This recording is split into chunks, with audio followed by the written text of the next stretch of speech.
Today marks 1 year since the Red Line started rolling through Indianapolis. The city's first bus rapid transit line saw huge ridership numbers in its first month. But public transportation in general has taken a hit since the pandemic began.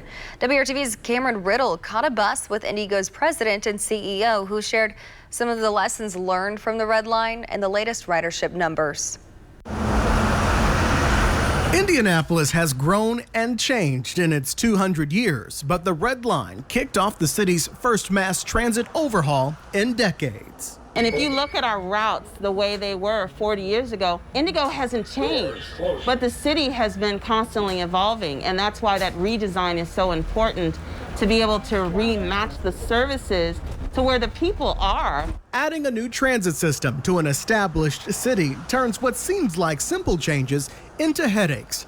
IndyGo president and CEO Inez Evans says in the first months of Red Line service, it became clear that the rubber medians meant to keep cars from crossing the Red Line's path would not work. Oh my goodness. So the rubber mediums, I had started referring to them as the alligators in the road because they kept going on top of one another. So we replaced those with the concrete mediums, and those have been greeted so much better by the community. In other places, traffic bollards meant to separate buses from general road traffic caused a bit of a headache too, as Red Line buses would literally get snagged on the traffic bollards, which were eventually removed. New infrastructure combined with new technology threw IndyGo a curveball. Caution, bus is turning. We took on new bus technology, the TVM machines where you get your fares, that was new. Signal preemption, that was new for us. All of these things laid on top.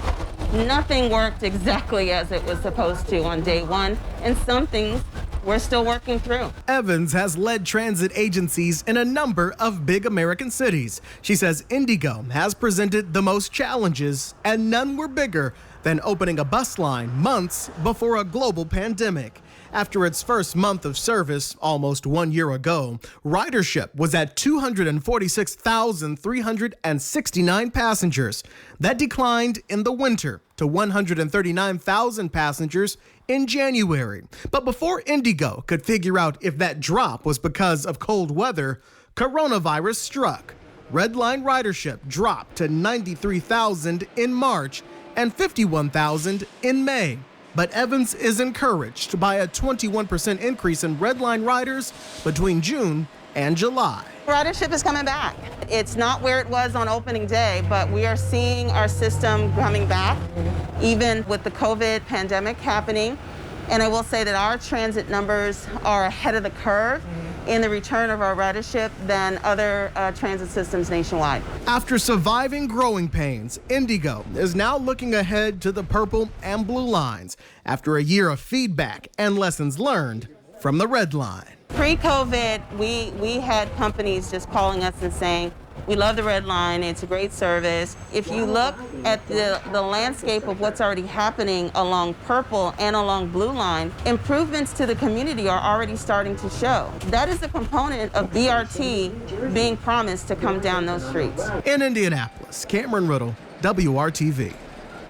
The continued growth of IndyGo is creating more job opportunities. IndyGo is always looking for bus operators, but the expansion of the Purple and Blue lines mean more electric buses, which increases the need for additional maintenance and engineering staff. IndyGo is hiring for those jobs right now.